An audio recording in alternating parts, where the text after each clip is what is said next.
अस्सलाम वालेकुम। आप देख रहे हैं यूट्यूब चैनल आम सी बातें, और आज मैं आपसे बात करूंगा जो इस वक्त पाकिस्तान में एक सोशल मीडिया पर इशू चल रहा है कि मस्जिद में कुछ एक्टर्स ने डांस वगैरह किया है।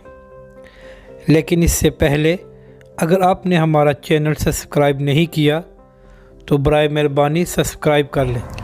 मसाजिद अल्लाह का घर हैं, उनकी बड़ी इज़्ज़त और एहतराम होता है और अदब करना पड़ता है।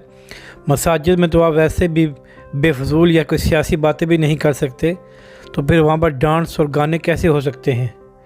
और ये जो जिस मस्जिद की बात हो रही है, ये मस्जिद वज़ीर खान है जो पंजाब में और बड़ी तारीख़ी मस्जिद है, और ये महकमा औकाफ़ के तहत है।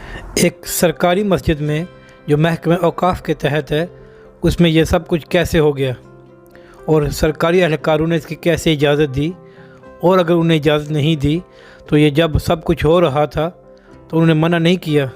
सबा कमर और बलाल सईद दोनों पाकिस्तानी हैं और वो मुसलमान हैं, और उनको पता है कि मस्जिद का क्या एहतराम होता है।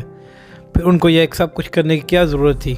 और अगर अब एक्शन ना लिया गया और जिन एहलकारों ने इनको इस सब कुछ करने की इजाज़त दी या जिनके मर्ज़ी से ये सब कुछ हुआ उनको सज़ा ना दी गई कानून के मुताबिक, तो फिर ये आए दिन ऐसे काम होते रहेंगे, क्योंकि सबको पता होगा कि हम बच जाएंगे। और इनको भी कुछ शर्म होनी चाहिए कि आप एक्टर्स हैं, ठीक है, आप जो कुछ करते हैं वो आपकी ज़ाती लाइफ है, लेकिन एक इबादत गाह में आप ये कैसे कर सकते हैं। आप सोच सकते हैं कि इस्लामी मुल्क में ऐसा हो जाए कि मस्जिद में डांस और गाना हो जाए और किसी के कानून पर ज्यों भी न रिंगे। इसलिए ये हमारे माशरे को किस तरफ लेकर जाना चाहते हैं, ये कैसी फहाशी फैलाना चाहते हैं कि जहाँ किसी का इज़्ज़त एहतराम बाकी ना रहे, जहाँ बिल्कुल यूरोप की तरह आज़ादी हो कि आप जो चाहें करें, जो चाहें करें, वो आपकी ज़िंदगी है, हम कुछ नहीं कर सकते।